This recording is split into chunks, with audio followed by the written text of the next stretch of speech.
Okay, hello everybody. Hello बच्चों, आप सबका स्वागत है रसायन रैंकर्स के इस यूट्यूब चैनल में। आई होप आप सब बहुत अच्छे हैं और आपकी जो प्रिपरेशन है HRRL जूनियर एग्जीक्यूटिव पोस्ट पे बहुत ही अच्छी चल रही होगी।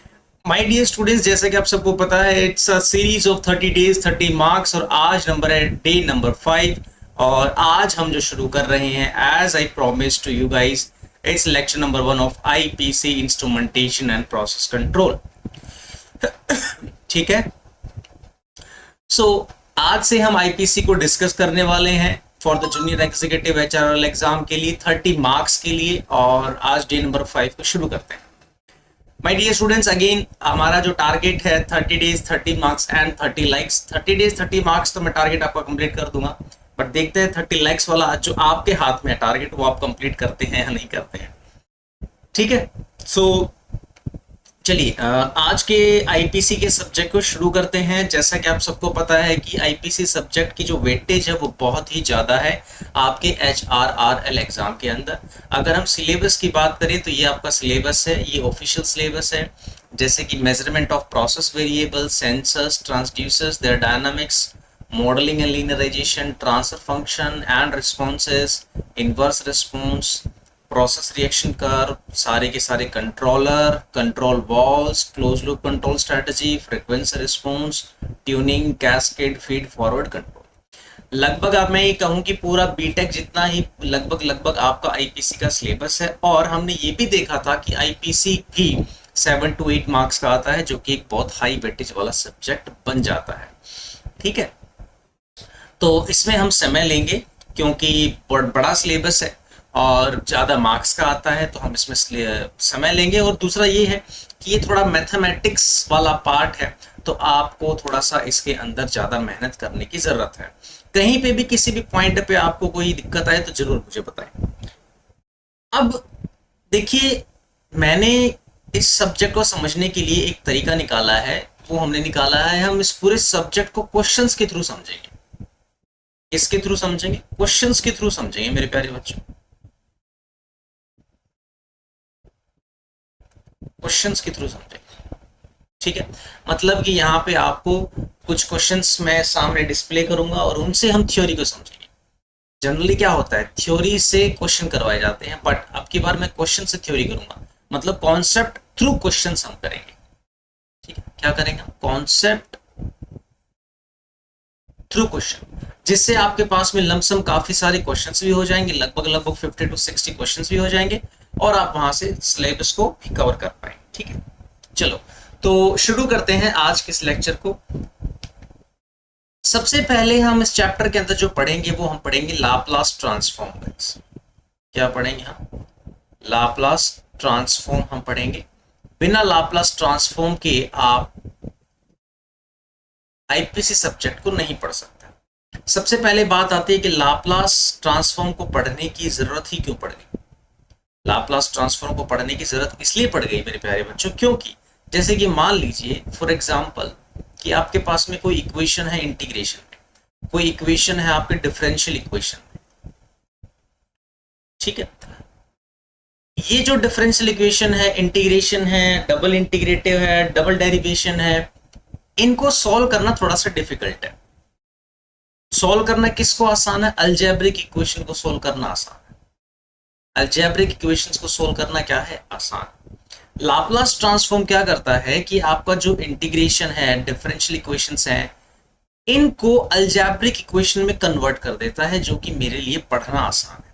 एक तो बेनिफिट ये होता है मेरे लाप्लास ट्रांसफॉर्म का।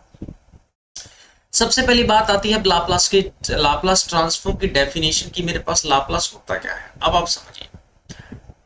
लाप्लास ट्रांसफॉर्म के अंदर आपके दो डोमेन होती हैं, दो डोमेन में काम चलता है। क्या है वो डोमेन? एक होती है एस डोमेन, एक होती है टी डोमेन। टी डोमेन का मतलब होता है टाइम डोमेन और एस डोमेन है जस्ट उल्टा टाइम का, मतलब कि फ्रीक्वेंसी डोमेन। टाइम डोमेन और फ्रीक्वेंसी डोमेन में लाप्लास ट्रांसफॉर्म को पढ़ा जाता है। ठीक है। यहां पे दो टॉपिक होते हैं, एक होता है लाप्लास ट्रांसफॉर्म, एक होता है inverse Laplace transform. Laplace transform में क्या होता है, जो आपकी फ्रीक्वेंसी डोमेन मतलब कि जो एस डोमेन है उसको टाइम डोमेन मतलब टी डोमेन में कन्वर्ट किया जाता है। इनवर्स लाप्लास में सॉरी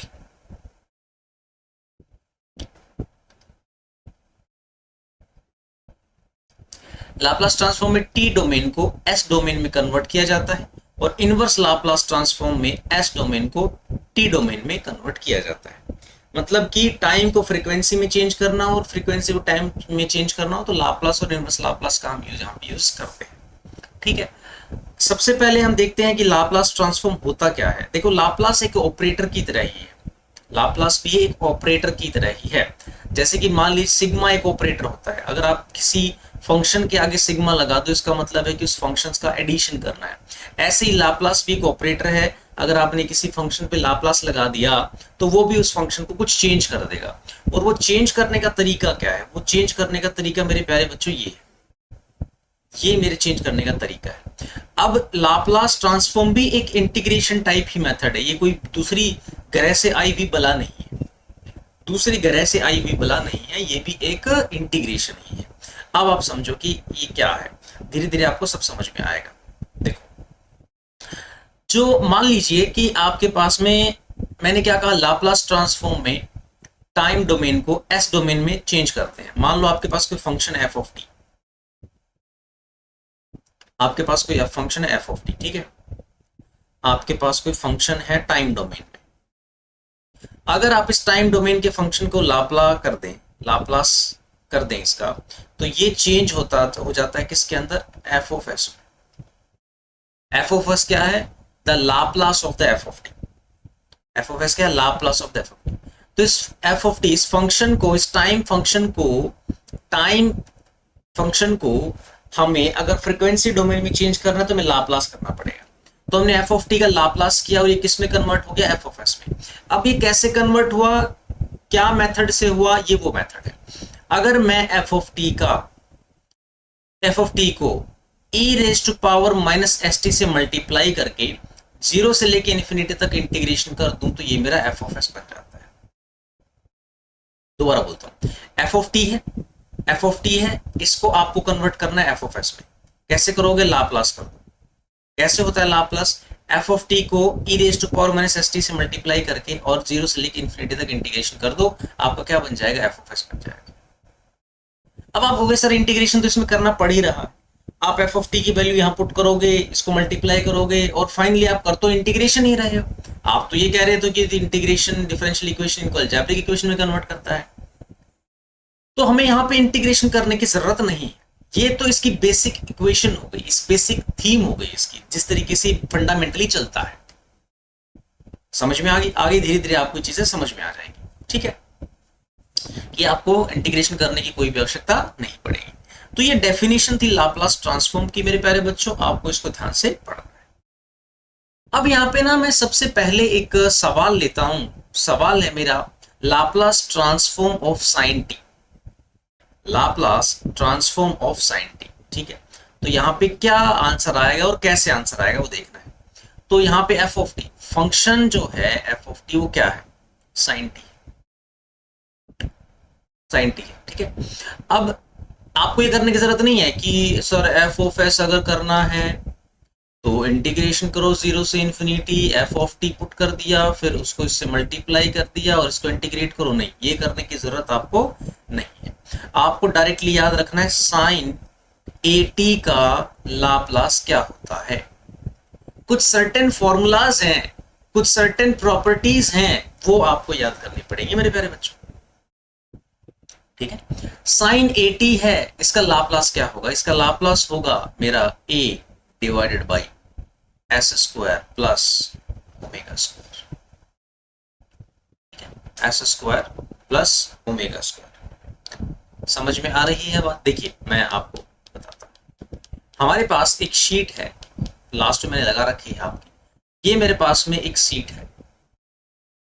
यहाँ पे आप जो भी सर्टेन फॉर्मूलाज हैं, आप उन फॉर्मूलाज को आप याद रखेंगे। कुछ मैं प्रॉपर्टीज के आपको थ्रू बता दूंगा कि कैसे प्रॉपर्टीज में ये चेंज होने वाले हैं यहाँ पे। ठीक है, तो देखिए मान लीजिए आपका, धीरे धीरे समझते हैं, ये आपका साइन ए टी है। ए आपका कोई भी कांस्टेंट है टी के साथ में, ठीक है, सॉरी या तो आप ओमेगा लें या ए लें, नहीं दोनों ले। Sine 80 a divided by s square plus a square. A क्या है? टी के साथ लगने वाला कोफिशिएंट है। अगर मैं इस एग्जांपल की बात करूं तो टी के साथ लगने वाला कोफिशिएंट तो 1 है यहाँ पे, तो इसका लाप्लास आ जाएगा 1 divided by s square plus, ये साइन 80 का लाप्लास हो गया। तो करेक्ट आंसर क्या हो गया मेरा?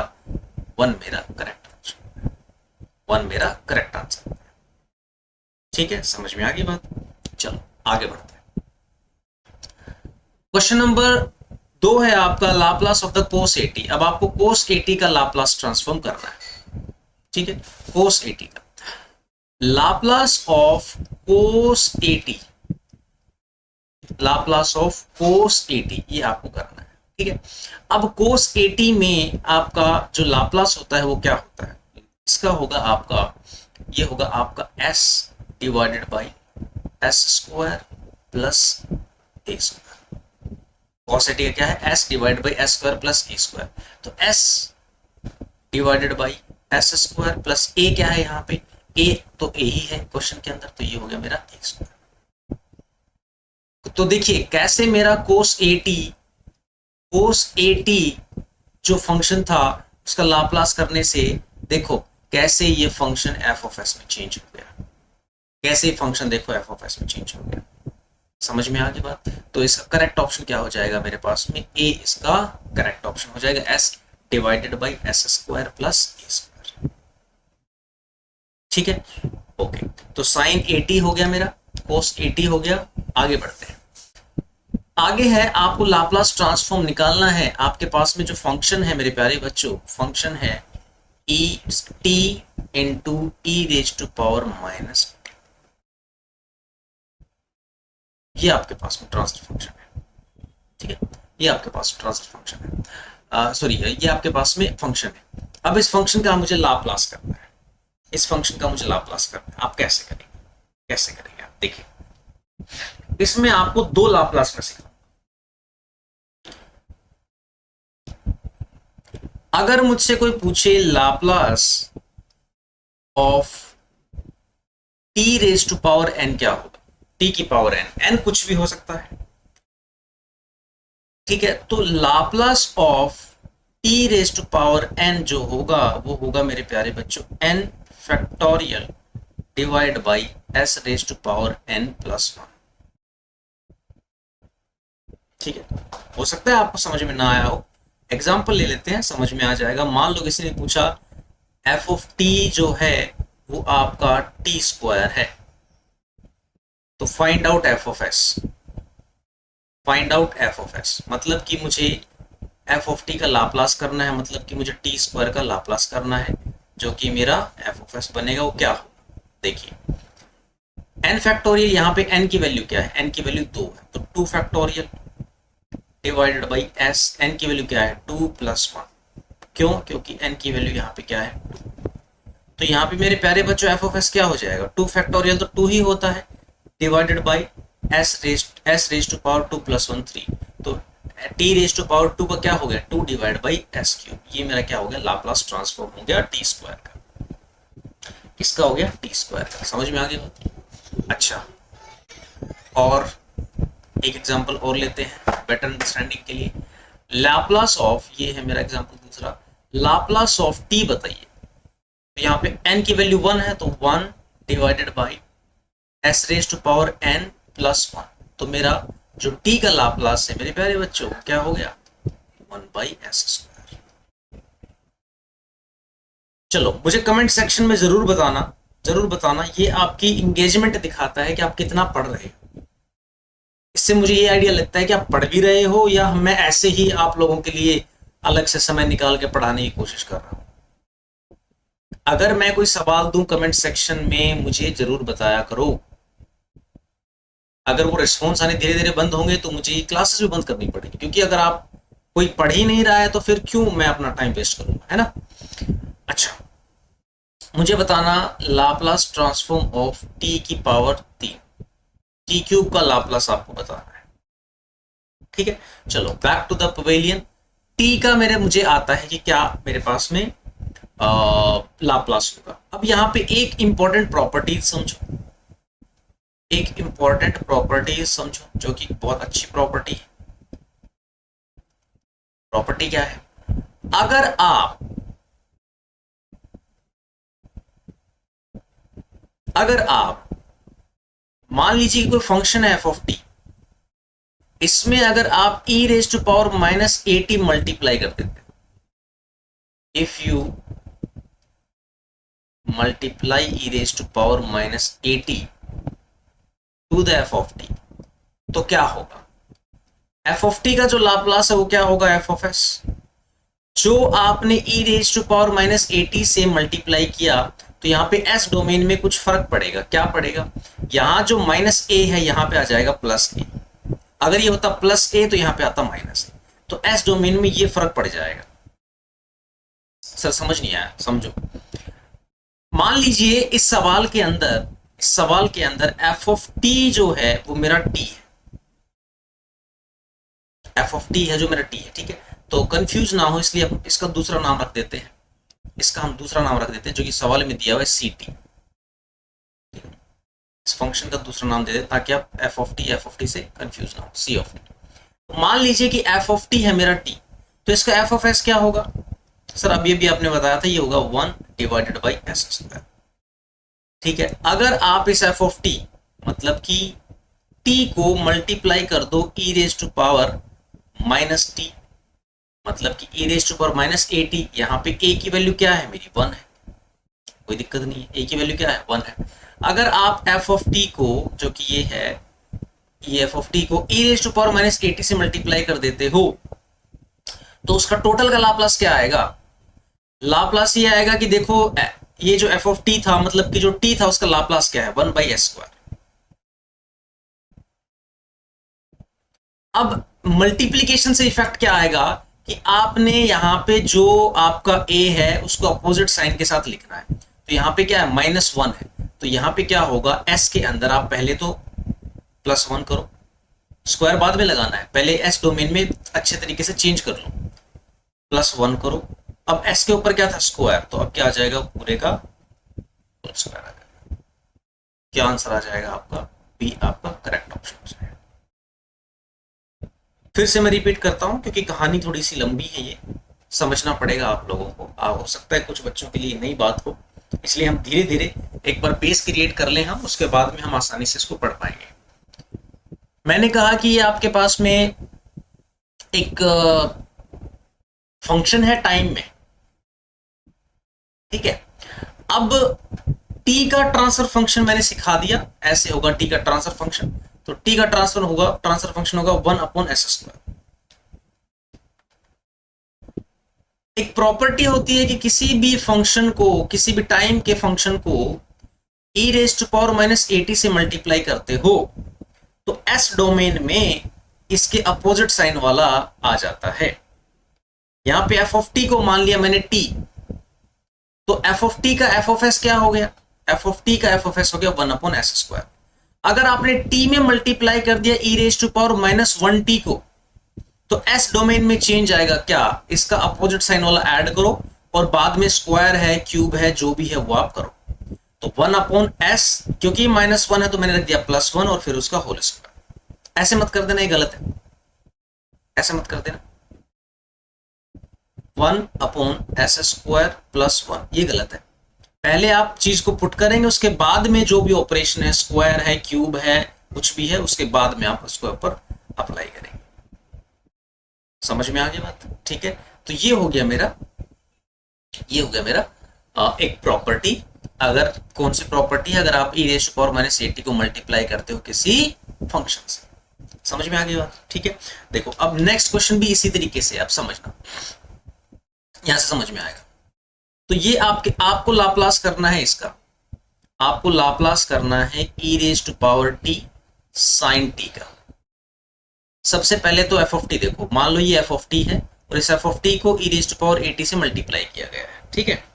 तो एफ ऑफ टी जो है वो है मेरा साइन टी। तो सबसे पहले इसका एफ ऑफ एस निकालो।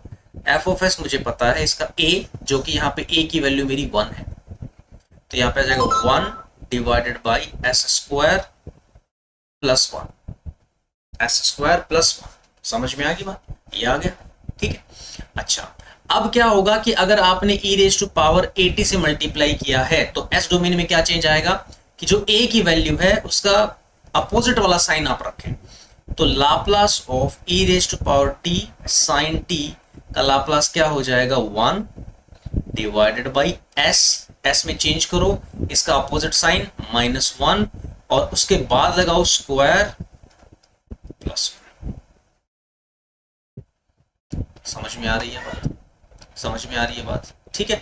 तो यहाँ पे जो a की वैल्यू मेरी क्या है 1 है, a की वैल्यू मेरी क्या है 1 है, तो ऑप्शंस में a ही रखा हुआ है, पर कोई बात नहीं, देख लेते हैं क्या आएगा। a की वैल्यू मेरी क्या है 1 है और a स्क्वायर की वैल्यू भी क्या है 1, तो मेरा b करेक्ट ऑप्शन हो जाएगा। a की वैल्यू 1 है तो 1 upon s minus 1 whole square plus 1 है ना। अगर आप a की वैल्यू 1 पुट करते हैं, क्या ऑप्शन आ गया आपका, b आपका करेक्ट ऑप्शन आ गया, ये आपका करेक्ट ऑप्शन है। समझ में आ गया। तो ये आपकी एक प्रॉपर्टी है। तो हमने आज की क्लास में आज बस इतना ही हम करेंगे, ये शुरुआती क्लास है आपकी, इसको ध्यान से जो भी मैंने आज लेक्चर पढ़ा है अच्छे से समझ लो। यहाँ पे हमने लाप्लास की डेफिनेशन पढ़ी, हमने साइन 80 का कॉस 80 का लाप्लास ट्रांसफॉर्म पढ़ा, और एक हमने प्रॉपर्टी पढ़ी, क्या पढ़ी कि अगर आप ई रेज टू पावर 80 से मल्टीप्लाई अगर कर देते हो तो एस डोमेन में क्या फर्क आता है और उसको कैसे आप निकालोगे सवाल। ठीक है, नेक्स्ट क्लास में नई प्रॉपर्टी के साथ में आऊंगा डे नंबर 6 में, ठीक है। और बस देखते रहिए, समझ में आता है तो जितने भी आप प्रिपेयर कर रहे हो कमेंट सेक्शन में जरूर लिखा करो, वही हमें मोटिवेट करता है कि आपके लिए नए नए लेक्चर्स और एक क्वालिटी कंटेंट आपको प्रोवाइड किया जाए free of cost. Thank you so much, bye bye and take care. मिलता हूं फिर मैं डे 6